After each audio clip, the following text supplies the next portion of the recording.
Spectre Sound Studios does not condone or encourage online harassment, bullying, or stalking in any way.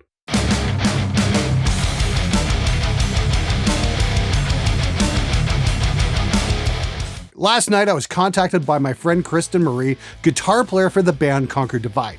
Her good friend and stylist for the band's music videos, Janelle Dunaway, was seriously injured on Friday, July the 21st at the Roxy Theater in Denver. The band Spite was playing, and it appears that Janelle was the victim of Crowdkilling. Now, for old guys like me who have basically no idea what the hell that is, it's basically slam dancing except far more stupid. You'll get a bunch of hardcore kids windmilling their fists and throwing elbows and spin kicking in a very sad attempt to look cool. And by default, someone has to prove that they're dumber than the rest of the herd.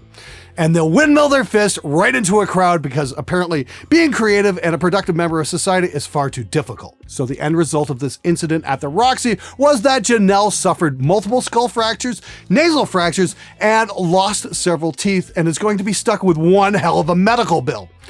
All this for the crime of watching a show, because apparently victim blaming is in vogue in Denver.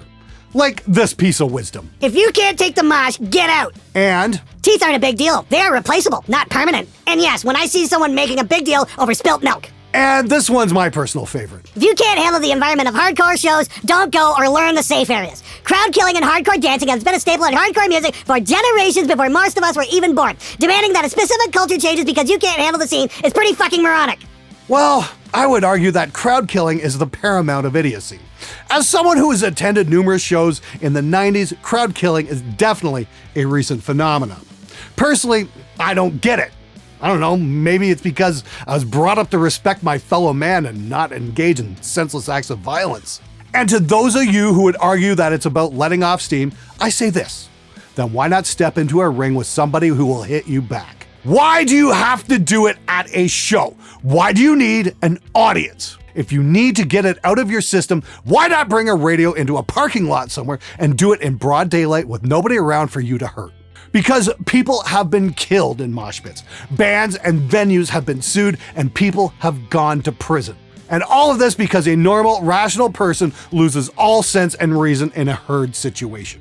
Now, normally in my Stupid Musician Text series, I will blank out the names, but because this is a news event and because it happened at a public venue and public comments were made, I'm leaving the names intact. Stand by your words, folks.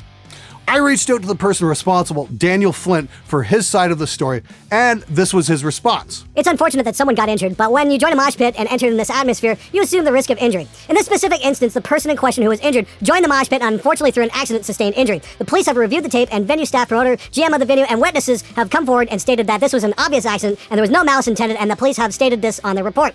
Although some injury was sustained, the injuries being described don't seem to be nearly what the video shows and medical responders are saying. There is also a video of her being combative with event staff and medical respondents outside of the venue after the show. I'm truly sorry that she was injured and have expressed my remorse over her injury. I hope that anyone who has a chance to view the video takes the time to see what really happened without taking what is read on social media as a fact. After people review the video, I would hope that threats to myself and my girlfriend would end. Again, I'm truly sorry that she got injured because I truly don't wish that on someone. I do have additional video and screenshots and venue staff statements showing that not only is it an accident, but it's being turned into an exaggeration that doesn't represent the truth anymore. Now, let's be clear, I in no way condone online bullying or threats of any sort. This is a matter for the police and lawyers, not online vigilante justice. Threatening the guy won't do any good whatsoever. I thank Daniel for responding and letting his feelings on the matter be known. Now, that being said, I do have some issues with his statement. Unless it's been clearly posted by the venue that you risk serious bodily injury by attending a concert, the assume risk of injury argument is complete nonsense. Was the boundary of this pit clearly defined? Were safe areas clearly marked? I'm gonna guess no. I'm not sure if I buy the whole it was an accident thing either. While the severe injury sustained by Janelle may not have been intended, fists were thrown in a random manner in a crowded room. With the intention of what? Delivering flowers? Signing people up for the Peace Corps? No, that was a clear intent to hit somebody.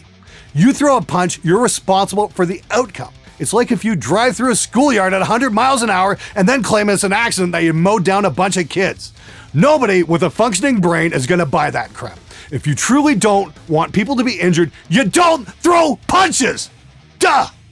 Now, before anyone starts on this, it's part of the culture nonsense, let's be very clear. Culture is not an excuse for violence. Female genital mutilation is a part of a culture, and it is completely unacceptable. Let's be very clear here. Throwing punches into a crowd is wrong. There is no excuse for it, and there is no defending it. As for it being an exaggeration, here's a picture of Janelle's gum line. The intent is irrelevant.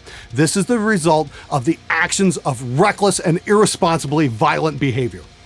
And I don't buy the whole wrong place at the wrong time either. I'm quite sure that Officer Mohammed Noor had no intention of gunning down Justin Damon, an innocent woman in pajamas. But it happened. He was responsible for his actions, and one can only hope that he'll be facing charges.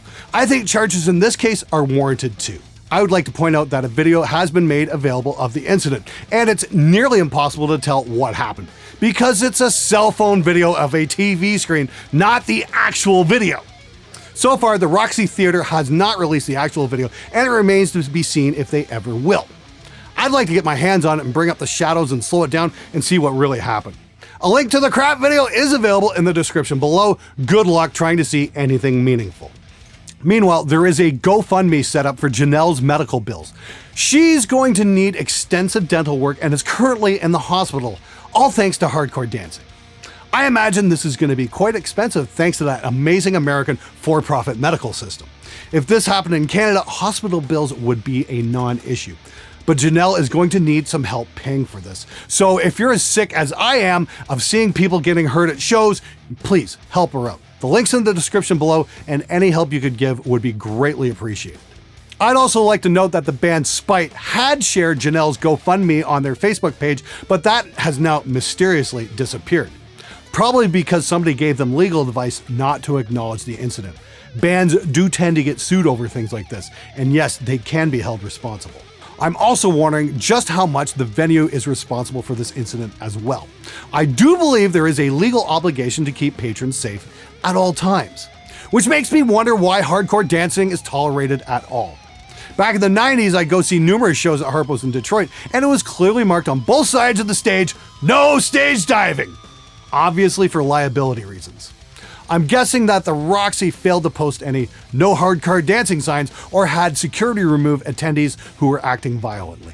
And I really must wonder what's up with the Denver scene.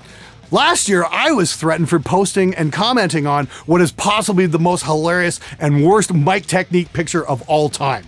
As I recall, I got a message stating, "Stay away from Denver hardcore." All right, you know what? Good idea. I will do that. And I'd also recommend to anybody out there with an IQ over 36 to do the same. Stay away from Denver hardcore.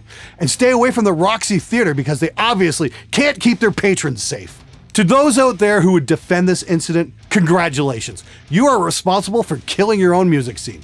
Male or female, nobody deserves to have their teeth knocked out and their skull fractured because they went to a show. If you want your music scene to thrive and survive, start by keeping your hands to yourself.